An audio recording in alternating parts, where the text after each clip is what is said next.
ছেড়ে দিই। ছেড়ে দিন।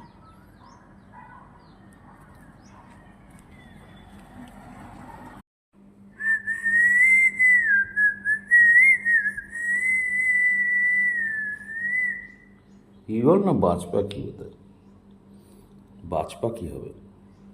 দেখো দেখো, ঠোঁটটা মাছ পাখির কিন্তু এরকম হয় না, অন্তত আমার জানা নেই। দেখ ঘাড় পুরো ঘুরে গেল।